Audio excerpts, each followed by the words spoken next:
Anne serrait le volant de sa Clio, les mains moites, tandis que sa mère Colette rajustait nerveusement le col de sa robe bleu marine, pour la 3e fois, depuis qu'elles avaient quitté Vénissieux. Le trajet jusqu'à Caluire et Cuire n'avait jamais semblé aussi long, chaque feu rouge transformé en éternité, où Anne sentait l'anxiété de sa mère grandir comme une marée silencieuse. « Tu es sûre que cette robe convient, ma chérie ? Je ne voudrais pas faire mauvaise impression. » Anne posa brièvement sa main sur celle de sa mère, sentant sous ses doigts la peau fine et froide, ses mains qu'il avait élevées seule après la mort de son père quand elle avait 10 ans, ses mains qui avaient tant travaillé pour si peu. « Maman, tu es parfaite.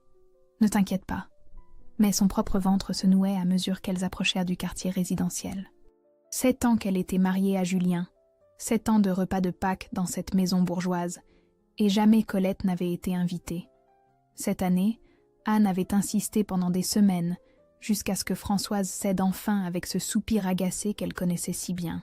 « Si tu y tiens absolument, Anne, mais ne me demande pas de faire des efforts particuliers. » La maison se dressa devant elle, imposante avec sa façade en pierre blonde, ses volets gris anthracite et son jardin géométrique, où pas un brin d'herbe ne dépassait. Anne gara la voiture et inspira profondément, avant de se tourner vers Colette, qui fixait la bâtisse avec une expression qu'Anne n'avait vue qu'une seule fois auparavant, le jour où elle s'était présentée au bureau de la sécurité sociale pour demander une aide d'urgence après le licenciement de sa mère. Dans le grand salon aux moulures dorées et au parquet ciré, une quinzaine d'invités bavardèrent déjà, flûte de champagne à la main. L'odeur du gigot d'agneau flottait depuis la cuisine, mêlée au parfum lourd des tulipes blanches disposées sur chaque console.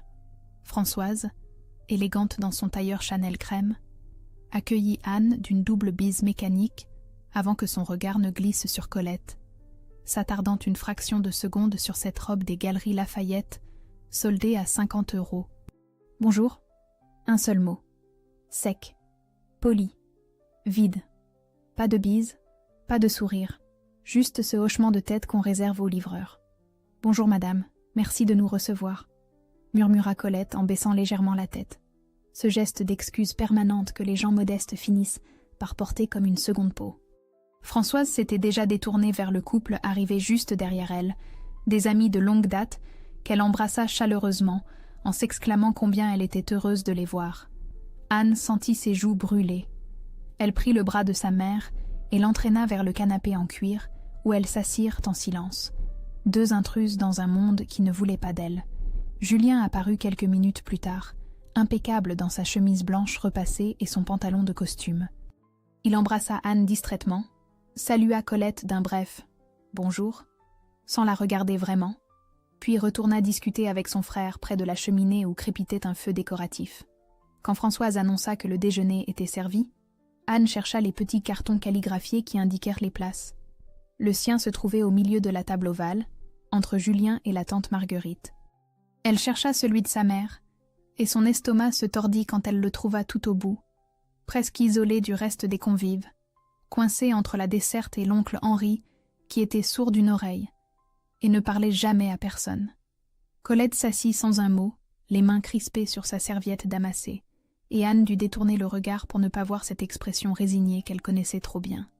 Le repas se déroula dans une ambiance joyeuse pour tout le monde, sauf pour Anne qui picorait dans son assiette en surveillant sa mère du coin de l'œil.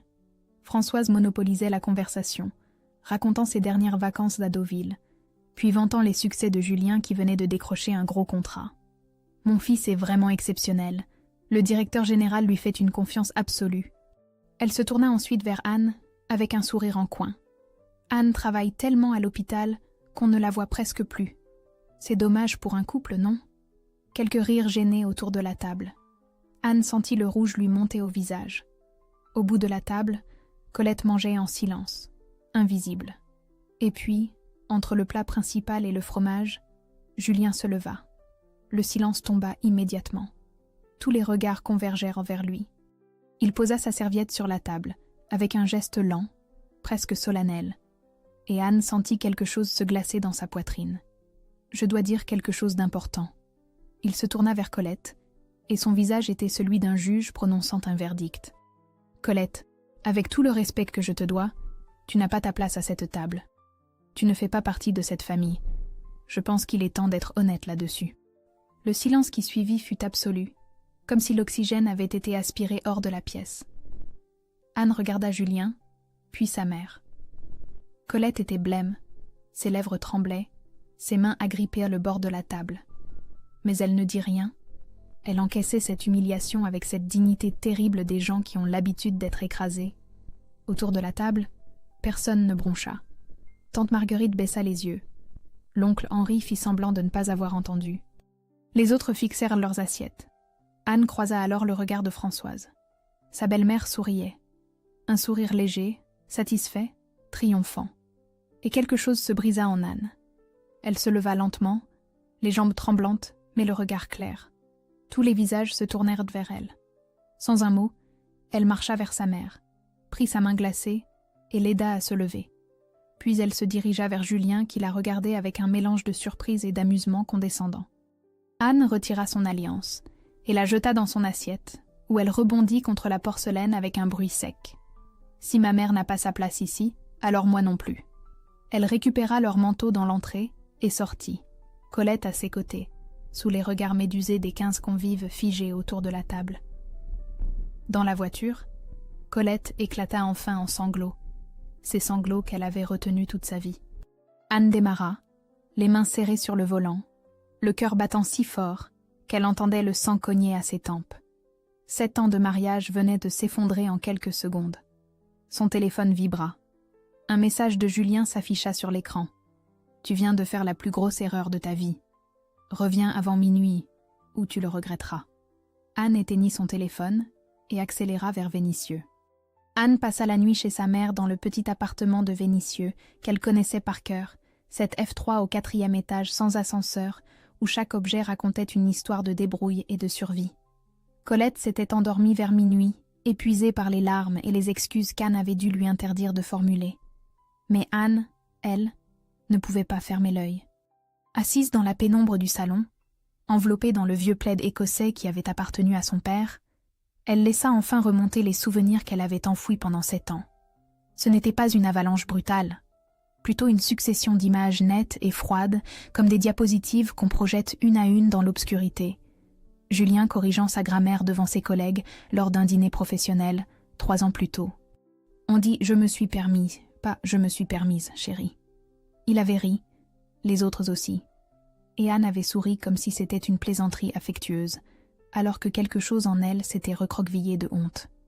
Les événements importants de sa boîte de conseil auxquels elle n'était jamais invitée. C'est très protocolaire. Tu t'ennuierais. Et puis tu travailles tôt demain, non ? Chaque fois une excuse différente. Chaque fois elle avait acquiescé docilement.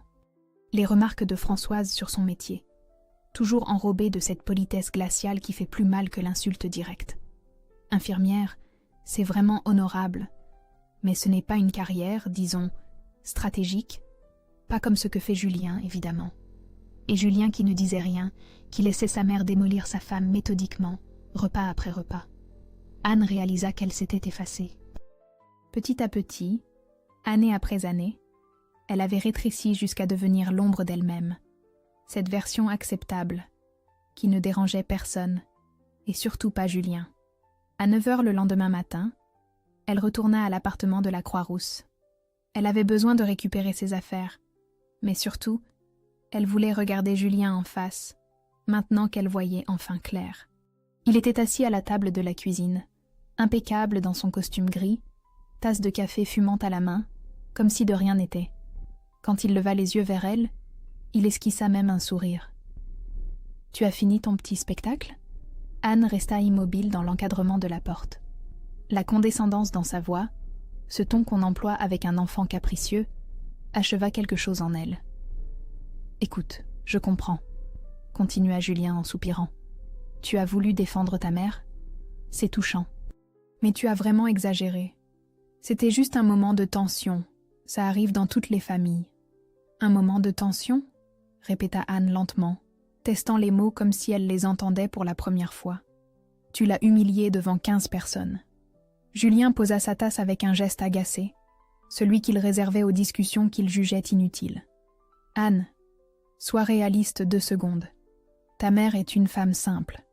Elle ne comprend pas notre monde, nos codes sociaux. Elle n'a rien à voir avec cette famille. C'est juste un fait objectif. Je n'ai fait que dire la vérité. » Ces mots tombèrent dans le silence de la cuisine, comme des pierres dans un puits. Anne comprit enfin ce qu'elle avait refusé de voir pendant 7 ans. Elle avait épousé un homme qui la méprisait, qui méprisait tout ce qu'elle était, tout ce dont elle venait, tout ce qui faisait d'elle quelqu'un de différent de lui. Julien se leva et s'approcha d'elle en sortant l'alliance de sa poche. « Bon, reprends ça maintenant. Tu t'excuses auprès de ma mère. On oublie cette histoire ridicule. Et tout redevient normal. » Anne recula comme s'il lui tendait du poison. « Je veux divorcer. » Le masque du mari patient se fissura instantanément. Les yeux de Julien se durcirent, sa mâchoire se crispa. « Très bien. Mais tu vas le payer cher, Anne. Très cher. Tu n'imagines même pas à quel point. » Il tourna les talons et disparut dans le bureau en claquant la porte. Anne monta à l'étage, rassembla quelques vêtements, ses affaires de toilette, les photos de son père qu'elle gardait dans sa table de nuit.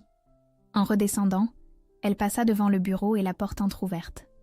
Elle cherchait juste ses papiers de mutuelle, normalement rangés dans le classeur métallique.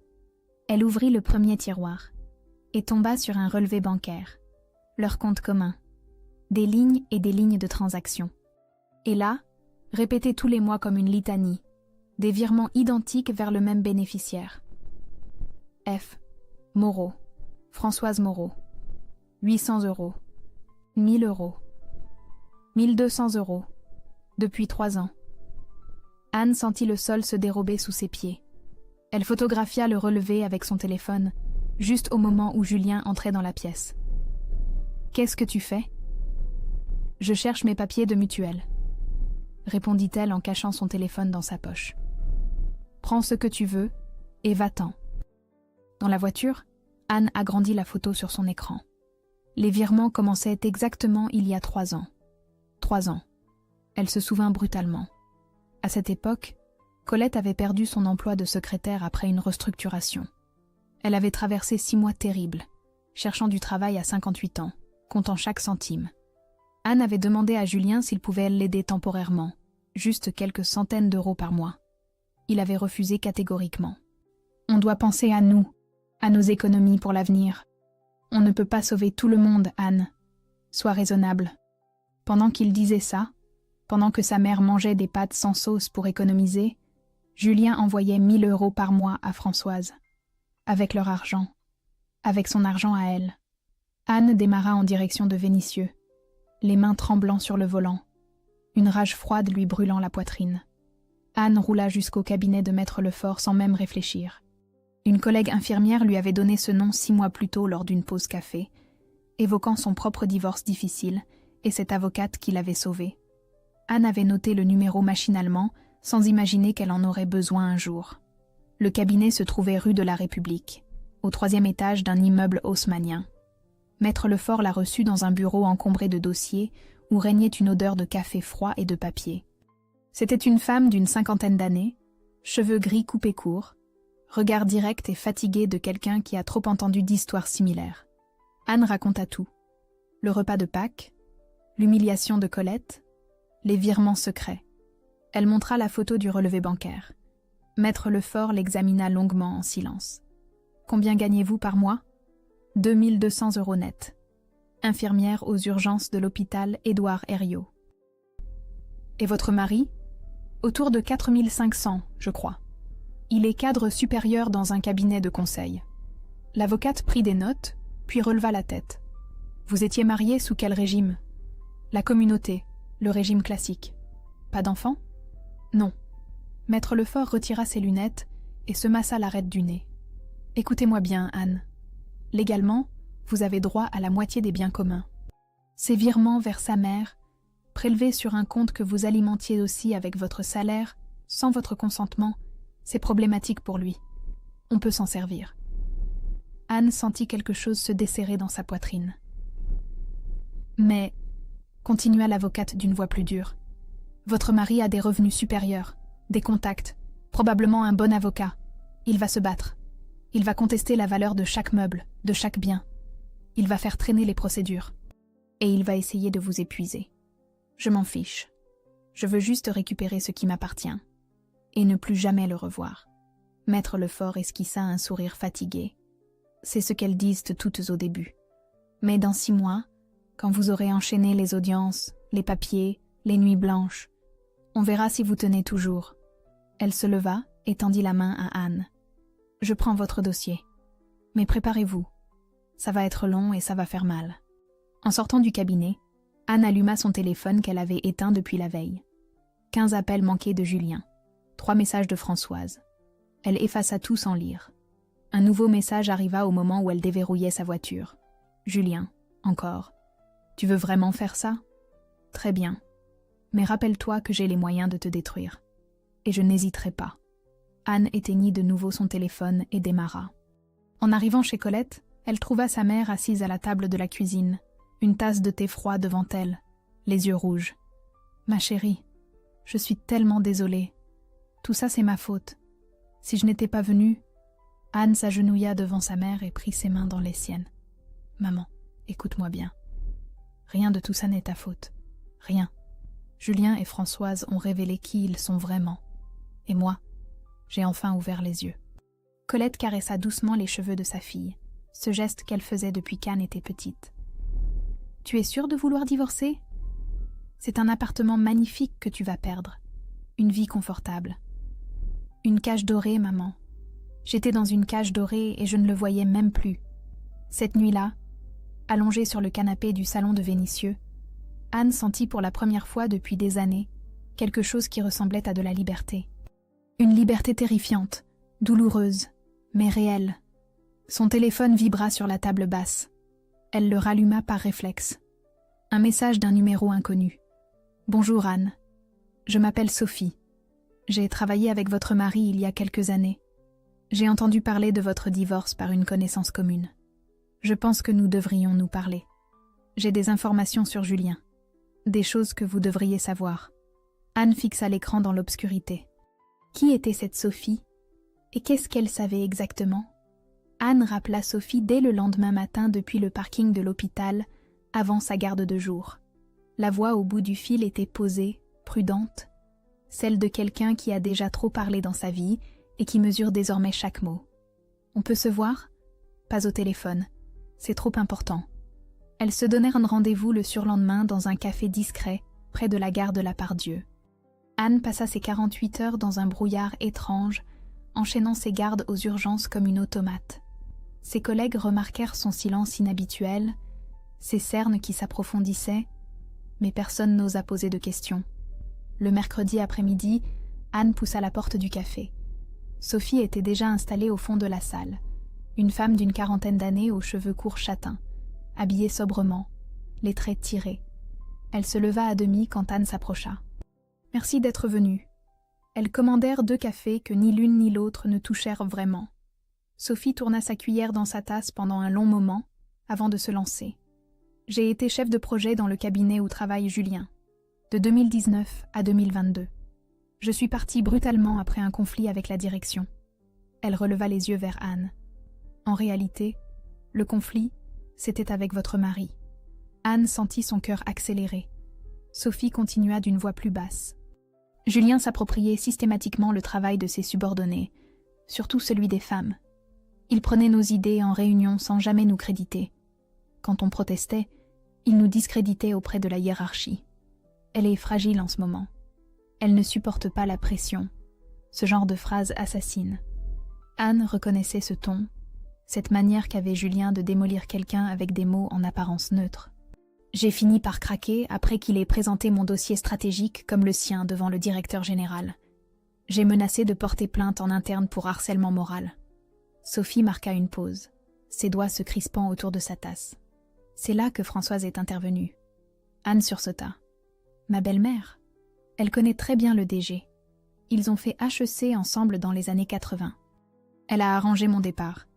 15 000 € d'indemnité en échange de ma démission volontaire et d'un accord de confidentialité. » Sophie sortit alors une clé USB de son sac et la posa sur la table. « Mais j'ai gardé des copies. Tous nos échanges d'emails, les messages où Julien me harcelait, où il mentait sur mon travail, où il me menaçait de me faire virer si je parlais. J'ai tout. Je ne savais pas quoi en faire pendant 2 ans. Et puis j'ai entendu parler de votre divorce par une ancienne collègue. Anne fixa la clé USB comme si c'était une grenade dégoupillée. « Pourquoi vous me donnez ça ? Parce que j'ai accepté l'argent et je me suis tue. Et je le regrette tous les jours. Parce que Julien continue. Parce qu'il y a d'autres femmes après moi qui ont subi la même chose. » Sophie se pencha légèrement en avant. « Et parce qu'il y a autre chose. Je n'ai jamais eu de preuves, mais je pense qu'il avait une liaison avec une stagiaire à l'époque. Caroline. 23 ans. Elle est partie du jour au lendemain, mutée à Marseille. Françoise a encore arrangé ça. » Anne sentit le café remonter dans sa gorge. Elle prit la clé USB d'une main tremblante. « Qu'est-ce que je suis censée faire avec ça ? » ?»« Ce que vous voulez. Mais si vous allez au tribunal, ces emails peuvent changer la donne. Ils montrent qui est vraiment Julien. Pas le cadre brillant et respectable. Le manipulateur qui écrase les autres pour monter. En rentrant chez Colette ce soir-là, Anne inséra la clé USB dans le vieil ordinateur de sa mère. Des dizaines de fichiers s'affichèrent. Elle en ouvrit un au hasard. Un email de Julien à Sophie, daté de mars 2021. « Ton attitude lors de la réunion client était inappropriée et déstabilisante. Je te suggère fortement de revoir ton approche professionnelle avant que cela n'impacte ta carrière de manière irrémédiable. » Anne ouvrit un autre fichier, puis un autre. La même violence froide, méthodique, répétée sur des mois. Elle reconnaissait cet homme. C'était celui qui l'avait épousée. Son téléphone vibra. Un message de Maître Lefort. Julien vient de déposer une demande de prestation compensatoire. Il réclame 30 000 €. Anne fixa l'écran, puis la clé USB. La guerre venait vraiment de commencer. Anne se présenta au cabinet de Maître Lefort le lendemain avec la clé USB et une détermination qu'elle ne se connaissait pas. L'avocate inséra la clé dans son ordinateur et parcourut les emails en silence pendant 15 minutes interminables, son visage demeurant impassible. Quand elle releva enfin la tête, son regard avait changé. Ça change tout. Elle croisa les mains sur son bureau. Votre mari réclame 30 000 € en prétendant que vous avez profité de son statut social et de ses revenus pendant 7 ans. Mais ces emails prouvent un schéma de harcèlement professionnel systématique. Si on les verse au dossier, sa crédibilité s'effondre. Anne sentit quelque chose se détendre dans sa poitrine, mais Maître Lefort leva aussitôt la main. « Attendez. Avant de vous réjouir, comprenez bien ce que ça implique. Utiliser ces documents, c'est détruire sa réputation professionnelle, sa carrière, peut-être même son emploi si son entreprise décide de rouvrir les dossiers internes. Il a détruit la vie de Sophie, et d'autres femmes probablement. Je sais. Mais juridiquement, moralement, il faut que vous soyez sûr de vouloir aller jusque-là. Parce qu'une fois qu'on franchit cette ligne, il n'y a plus de retour en arrière. » Anne pensa à Colette assise seule au bout de cette table, humiliée devant 15 personnes. Elle pensa aux 3 ans de virements secrets vers Françoise pendant que sa mère comptait ses centimes. « Je suis sûre. » Maître Lefort hocha la tête et commença à préparer la réponse à la demande de prestations compensatoires. Les semaines qui suivirent furent un cauchemar administratif. Julien multipliait les manœuvres. Il contestait la valeur de leurs biens, oubliait de signer des documents, faisait traîner chaque procédure. Anne découvrit aussi qu'il avait vidé la moitié de leur compte épargne commun 3 jours avant qu'elle ne demande le divorce, transférant 22 000 € sur un compte personnel. À l'hôpital, Anne s'accrochait à son travail comme à une bouée. Mais l'épuisement commençait à se voir. Elle fit une erreur de dosage sur une prescription, heureusement rattrapée par une collègue. Sa chef de service la convoqua dans son bureau. « Anne, je sais que tu traverses quelque chose de difficile, mais je ne peux pas te laisser mettre des patients en danger. Prends quelques jours. Repose-toi. » Ce soir-là, Anne s'effondra dans les bras de Colette. Sa mère la berça comme quand elle était petite, puis disparut dans sa chambre pour revenir avec une vieille boîte en métal cabossée. « Ton père m'a laissé ça avant de mourir. Je voulais te la donner quand tu en aurais besoin. » Anne ouvrit la boîte. Des lettres d'amour, des photos jaunies, un bracelet en argent qu'elle reconnut vaguement. Après sa mort, j'ai cru que je n'y arriverais pas. Les créanciers, les factures impayées, toi à élever seule. J'ai pensé abandonner tellement de fois. Colette prit les mains de sa fille dans les siennes. Mais ton père me disait toujours, les gens méchants comptent sur ta fatigue. Ne leur donne pas ce plaisir. Alors j'ai tenu. Pour toi. Et maintenant, c'est ton tour de tenir. Anne serra sa mère contre elle, sentant pour la première fois depuis des semaines que quelqu'un croyait vraiment en elle. Le jour de l'audience préliminaire arriva. Dans la salle d'attente du tribunal de grande instance de Lyon, Anne aperçut Julien et Françoise, assis côte à côte sur les bancs en bois. Françoise portait un tailleur marine impeccable, Julien un costume 3 pièces. Ils discutaient à voix basse avec leur avocat, un homme d'une 60aine d'années à l'air suffisant. Quand Julien croisa le regard d'Anne, il esquissa un sourire condescendant. Dans la salle d'audience, Maître Lefort présenta les relevés bancaires, prouvant les virements secrets et la contribution disproportionnée d'Anne aux dépenses courantes du ménage. Le juge fronça les sourcils en examinant les documents. L'avocat de Julien tenta de minimiser, parlant de « gestion familiale normale » et de « aide filiale légitime ». Mais Anne vit Julien se raidir légèrement sur sa chaise. Françoise, elle, restait de marbre. À la sortie du palais de justice, Julien rattrapa Anne dans le hall. « Tu crois vraiment que tu vas gagner ?» siffla-t-il entre ses dents. « Tu n'es rien sans moi, Anne. Rien. » Anne s'arrêta, se retourna lentement et le regarda droit dans les yeux pour la première fois depuis des années. « Je préfère être rien sans toi qu'être invisible avec toi. » Elle s'éloigna, laissant Julien figé au milieu du hall. Dans la voiture, son téléphone vibra. Un message de Sophie. « J'ai retrouvé Caroline. Elle accepte de témoigner. » Anne rencontra Caroline 3 jours plus tard dans un petit restaurant du Vieux Lyon, loin des regards indiscrets. Sophie les avait mises en contact après des semaines de négociations prudentes. Caroline avait hésité longtemps avant d'accepter ce rendez-vous, et Anne comprenait pourquoi dès qu'elle la vit entrer. C'était une jeune femme de 29 ans aux traits fins, habillée avec une élégance sobre, mais quelque chose dans son regard trahissait une blessure ancienne qui ne s'était jamais vraiment refermée. Elle s'assit en face d'Anne et de Sophie, commanda un thé qu'elle ne but pas, et resta silencieuse pendant un long moment. « Je ne sais pas par où commencer », finit-elle par murmurer. Sophie posa doucement sa main sur la sienne. « Par le début, à ton rythme. » Caroline inspira profondément. « J'avais 23 ans. J'étais stagiaire de fin d'études au cabinet. Julien était mon tuteur de stage. Au début, il était charmant, attentionné, encourageant.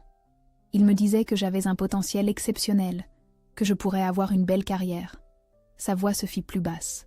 « Ça a commencé par des déjeuners professionnels, puis des verres après le travail. Il me racontait qu'il était malheureux dans son mariage, que sa femme ne le comprenait pas, qu'elle était trop... simple pour lui. » Anne sentit quelque chose se tordre dans son ventre. Caroline continuait, les yeux fixés sur sa tasse. « La liaison a duré 4 mois. Il me promettait qu'il allait vous quitter, qu'on construirait quelque chose ensemble. J'étais jeune, naïve, je le croyais. Et puis un jour, j'ai compris qu'il mentait, qu'il n'avait jamais eu l'intention de partir, que j'étais juste un divertissement. » Elle releva les yeux vers Anne. « Quand j'ai voulu rompre, il est devenu froid, menaçant. Il m'a dit que si je parlais, il ferait en sorte que je ne trouve jamais de travail dans le secteur, que personne ne croirait une petite stagiaire contre un cadre respecté. » Caroline sortit un mouchoir de son sac, essuya discrètement ses yeux. « C'est Françoise qui a tout arrangé. Elle m'a convoquée dans un café, exactement comme nous aujourd'hui. Elle m'a expliqué très calmement qu'elle avait des contacts dans toutes les grandes entreprises de Lyon, qu'un mot d'elle suffirait à détruire ma carrière avant même qu'elle ne commence. » Anne sentit la rage monter, brûlante et froide à la fois. Elle m'a proposé un marché, une mutation à Marseille dans une filiale du groupe, un CDI bien payé et mon silence total. J'ai accepté, parce que j'avais 23 ans, des dettes d'études et que j'avais peur. Caroline fouilla dans son sac et en sortit une enveloppe. Mais j'ai gardé ça, des messages de Julien, des emails. Pas beaucoup, il était prudent. Mais assez pour prouver qu'il y a bien eu une liaison et qu'il m'a menacée quand j'ai voulu partir. Elle tendit l'enveloppe à Anne. Je ne sais pas si ça vous aidera devant un juge, mais je voulais que vous sachiez qui vous avez épousé. Anne prit l'enveloppe, les mains tremblantes. Elle regarda cette jeune femme qui avait porté ce secret pendant 6 ans, seule, brisée par un homme qui collectionnait les victimes comme des trophées.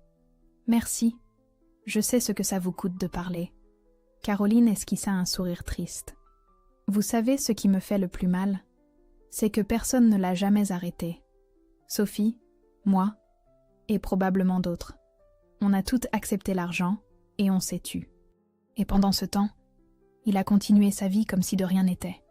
En quittant le restaurant, Anne appela immédiatement Maître Lefort depuis les quais de Saône. L'avocate écouta en silence, puis laissa échapper un long soupir. « Anne, écoutez-moi bien. Avec les emails de Sophie et maintenant le témoignage de Caroline, on a de quoi démolir complètement la crédibilité de Julien.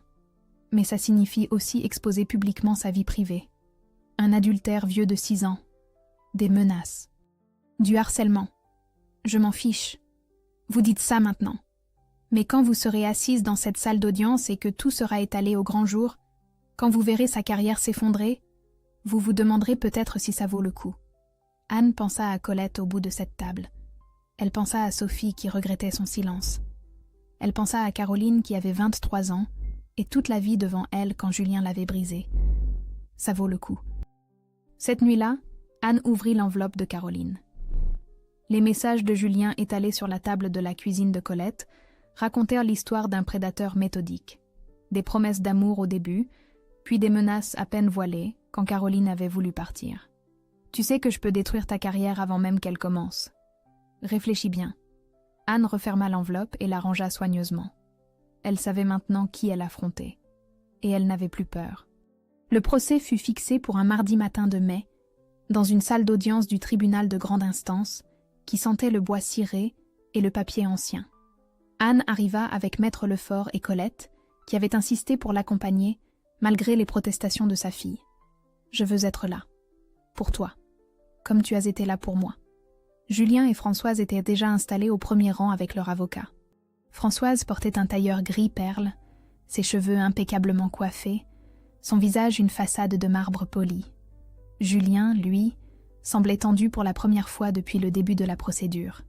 Il évitait soigneusement de regarder dans la direction d'Anne. Sophie était présente aussi, assise au fond de la salle, discrète mais déterminée. Caroline avait finalement décidé de ne pas venir, mais elle avait envoyé une déposition écrite, certifiée par huissier. Le juge, une femme d'une 60aine d'années aux lunettes cerclées d'argent, ouvrit la séance d'une voix neutre et précise. L'avocat de Julien commença par plaider la demande de prestations compensatoires, développant l'argument que son client avait financé un train de vie confortable dont Anne avait profité pendant 7 ans. Appartement dans le quartier prisé de la Croix-Rousse, vacances, sorties culturelles, tout cela était rendu possible par les revenus substantiels de M. Perrin. Maître Lefort se leva calmement et présenta méthodiquement les relevés bancaires. Elle montra que pendant 3 ans, Julien avait prélevé entre 800 et 1200 euros par mois sur leur compte commun pour les transférer à sa mère, sans jamais en informer Anne. Elle établit ensuite qu'Anne payait systématiquement les courses, les factures quotidiennes, l'entretien du véhicule, représentant près de 60% des dépenses courantes du ménage. Le juge fronça les sourcils en examinant les documents. L'avocat de Julien tenta de minimiser, parlant d'aide familiale légitime, mais sa voix manquait de conviction. Puis Maître Lefort changea de registre. « Madame la juge, je dois maintenant aborder un aspect plus délicat qui concerne directement la crédibilité de M. Perrin. » Elle versa au dossier les emails que Sophie avait conservés, expliquant le contexte du harcèlement professionnel, de l'appropriation systématique du travail d'autrui, des menaces voilées. Puis, elle lut à voix haute quelques extraits particulièrement révélateurs. Julien blêmit.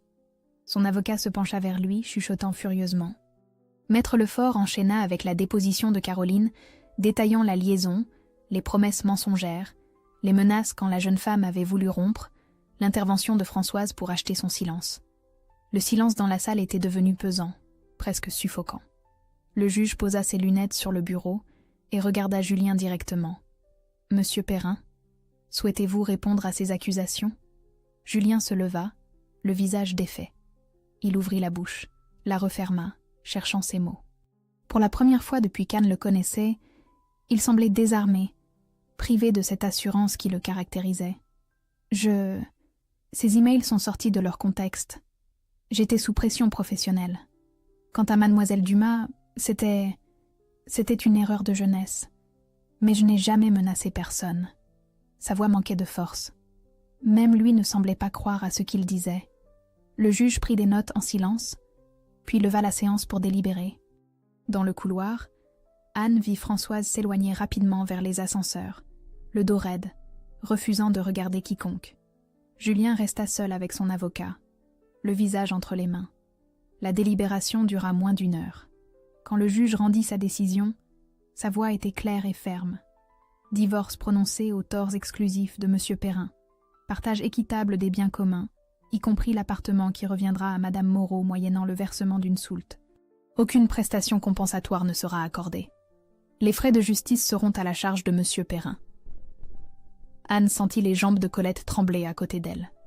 Elle la serra contre elle, incapable de parler, le cœur battant si fort qu'elle l'entendait dans ses oreilles. Maître Lefort se pencha vers elle et murmura simplement « C'est fini. Vous avez gagné. » En sortant du palais de justice, Anne aperçut Françoise qui l'attendait sur le parvis, seule, droite malgré la défaite, le visage fermé comme un tombeau. Elle s'approcha lentement. Anne s'arrêta devant elle, attendant. Françoise la regarda longuement, puis murmura d'une voix blanche « Tu as détruit mon fils. » Anne ne s'y pas. « Non, je l'ai juste empêché de me détruire. » Françoise resta silencieuse, cherchant peut-être une réplique cinglante, un dernier mot qui blesserait. Mais rien ne vint. Elle se détourna et s'éloigna vers le parking, les épaules légèrement voûtées. Anne la regarda partir sans éprouver ni joie ni pitié, juste une immense lassitude et, quelque part au fond d'elle, un début de paix. Les semaines qui suivirent le jugement passèrent dans une sorte de brouillard étrange, où Anne naviguait entre soulagement et épuisement. L'appartement de la Croix-Rousse était officiellement le sien, mais il fallait encore que Julien vienne récupérer ses affaires, une perspective qu'Anne redoutait autant qu'elle l'attendait, pour tourner définitivement la page. Il vint un samedi matin, accompagné de son frère et d'un déménageur. Anne s'était organisée pour être absente, laissant les clés à Maître Lefort qui supervisa l'opération. Quand elle revint en fin d'après-midi, l'appartement était étrangement vide. Julien avait pris ses meubles, ses livres, ses vêtements, laissant des rectangles plus clairs sur le parquet là où se trouvaient les armoires, des trous dans les murs où étaient accrochés ses tableaux. Anne traversa les pièces silencieuses, s'attendant à ressentir de la tristesse ou de la nostalgie. Mais il n'y avait rien.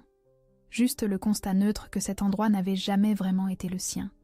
C'était l'appartement de Julien, décoré selon ses goûts à lui, organisé selon ses règles à lui. Elle y avait vécu 7 ans comme une invitée permanente. Colette arriva le lendemain avec 2 valises et un sourire timide. « Je me suis dit que tu aurais besoin d'aide pour réaménager. Si tu veux de moi, bien sûr. » Elles passèrent la semaine suivante à transformer l'appartement. Anne repeint les murs en blanc cassé, remplaçant le gris anthracite que Julien affectionnait. Elles installèrent de nouveaux rideaux légers qui laissaient entrer la lumière, déplacèrent les meubles restants pour créer un espace plus chaleureux. Colette apporta des plantes vertes de son propre appartement, un vieux tapis berbère qui avait appartenu au père d'Anne, des photos de famille qu'elle accrocha dans le couloir. Un soir, alors qu'elles montaient ensemble une bibliothèque achetée chez Emmaüs, Colette éclata de rire en voyant Anne se battre avec une vis récalcitrante. « Ton père était aussi nul que toi en bricolage. Je me souviens qu'il avait passé 3 heures à monter une étagère qui s'était effondrée le lendemain. » Anne rit aussi, et réalisa que c'était la première fois depuis des mois qu'elle riait vraiment, sans retenue, sans arrière-pensée. À l'hôpital, Anne retrouva progressivement son rythme. Ses collègues évitaient soigneusement le sujet du divorce, mais elle sentait leur soutien discret dans les petites attentions quotidiennes. Mélanie, l'infirmière avec qui elle partageait souvent ses gardes, l'invita un soir à boire un verre après le service. « Tu as fait quelque chose de courageux, tu sais, » dit-elle simplement. Beaucoup de femmes seraient restées. Par peur, par habitude, par facilité. Toi, tu es partie. Anne haussa les épaules. Je n'avais plus le choix. Si, tu avais le choix. Tu as choisi la dignité. Un mardi après-midi, alors qu'Anne faisait ses courses au marché de la Croix-Rousse, elle croisa Madame Garnier, une des invitées du repas de Pâques fatidique. La femme baissa immédiatement les yeux, gênée, et sembla vouloir bifurquer dans une autre allée. Mais elle se ravisa et s'approcha d'Anne. « Anne, je voulais vous dire, ce que Julien a fait ce jour-là, c'était inacceptable. J'aurais dû réagir. j'aurais dû dire quelque chose. Je suis désolée. » Anne la regarda. Cette femme d'une 60aine d'années, au visage honnête et fatigué. « Merci. » Madame Garnier hésita, puis ajouta à voix basse. « Françoise ne sort plus beaucoup de chez elle. Elle a beaucoup vieilli ces derniers temps. » Anne ne répondit rien. Elle n'éprouvait ni satisfaction ni pitié. Juste une forme d'indifférence paisible. Le soir même, assise dans son appartement transformé, une tasse de thé à la main, Anne regarda par la fenêtre les toits de Lyon qui se découpèrent sur le ciel du crépuscule. Elle pensa à tout ce qu'elle avait traversé depuis ce repas de Pâques qui semblait appartenir à une autre vie. L'humiliation, la trahison, la peur, la bataille juridique. Mais elle pensa aussi à ce qu'elle avait gagné.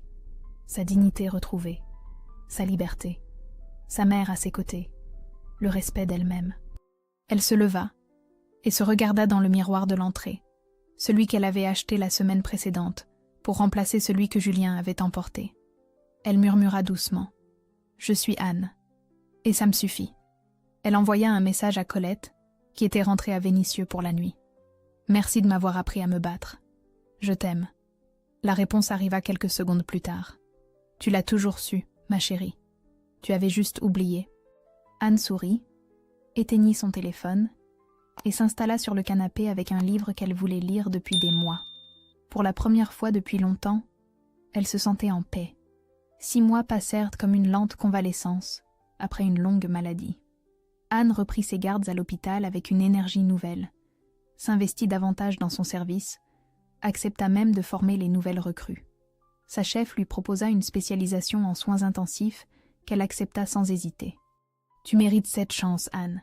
Tu as toujours été excellente, mais maintenant tu es présente, vraiment présente. » Colette avait fini par s'installer définitivement dans l'appartement de la Croix-Rousse, transformant la petite chambre d'amis en son sanctuaire personnel avec ses plantes, ses livres et cette vieille machine à coudre qu'elle utilisait pour raccommoder les blouses d'Anne.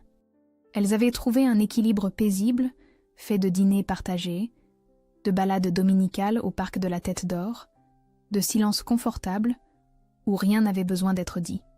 Un jeudi matin, alors qu'Anne prenait son café avant sa garde, son téléphone vibra. Un message de Sophie. « Café cet après-midi ? J'ai quelque chose à te raconter. » Elles se retrouvèrent dans le même établissement près de la Part-Dieu, où tout avait commencé. Mais cette fois, Sophie souriait. « Tu te souviens de Marie, la jeune analyste dont je t'avais parlé ? Celle qui travaillait avec Julien et qui commençait à subir le même traitement ?» Anne hocha la tête. « Elle a porté plainte en interne. Officiellement. Avec ton procès comme précédent, elle avait des munitions. L'entreprise a ouvert une enquête.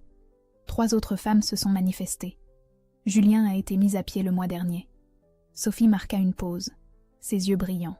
« Tu as brisé le cycle, Anne. Ce que tu as fait au tribunal, ça a donné du courage à d'autres. » En rentrant chez elle ce soir-là, Anne croisa par hasard tout le groupe du repas de Pâques, sortant d'un restaurant dans le Vieux-Lyon. Madame Garnier, la tante Marguerite, l'oncle Henri, d'autres visages familiers. Ils la saluèrent chaleureusement, presque avec chaleur, comme si elle avait toujours été des leurs. Et puis elle vit Françoise. Sa belle-mère marchait seule de l'autre côté de la rue, le dos voûté, le pas lent. Elle portait un imperméable beige sans élégance, ses cheveux gris négligemment attachés. Quand leurs regards se croisèrent, Françoise détourna immédiatement les yeux et pressa le pas. Anne ne ressentit ni joie, ni pitié, juste le constat neutre que certaines personnes construisent leur propre prison. Le dimanche suivant, Colette cuisina ce bœuf bourguignon qui avait marqué toute l'enfance d'Anne, cette recette que son père adorait. Elles dressèrent la table avec soin, allumèrent des bougies, ouvrirent une bouteille de vin correct. « Tu te souviens de ce qu'il disait, ton père ?» demanda Colette en servant les assiettes. « Lequel ? Il disait tellement de choses. Les gens qui te rabaissent ne sont que des nains juchés sur des échasses. Le jour où tu arrêtes de regarder les échasses, tu vois enfin leur vraie taille. » Anne sourit, sentant les larmes lui monter aux yeux. « Il aurait été fier de toi, ma chérie. Il aurait surtout été fier de toi, maman. Tu m'as tout appris. » Elles trinquèrent en silence, 2 femmes qui avaient survécu, qui avaient tenu, qui s'étaient battues. Ce soir-là, seule dans sa chambre, Anne ouvrit le tiroir de sa table de nuit et en sortit l'alliance qu'elle avait jetée dans l'assiette de Julien. Elle l'avait récupérée plus tard, sans trop savoir pourquoi. Elle la fit rouler entre ses doigts, une dernière fois, puis la rangea au fond d'une boîte avec d'autres souvenirs qu'elle ne regarderait probablement plus jamais. Elle éteignit la lumière et s'allongea, écoutant les bruits familiers de l'appartement. Le frigo qui ronronnait dans la cuisine, le radiateur qui cliquetait, la respiration paisible de Colette dans la chambre d'à côté. Elle pensa à la femme qu'elle avait été 6 mois plus tôt, assise dans cette voiture devant la maison de Caluire, les mains moites, terrifiée à l'idée de décevoir. Cette femme n'existait plus. À sa place, il y avait quelqu'un de plus fort, de plus lucide, de plus entier. Quelqu'un qui n'avait plus peur de prendre de la place. Quelqu'un qui s'appelait Anne. Et ça suffisait amplement.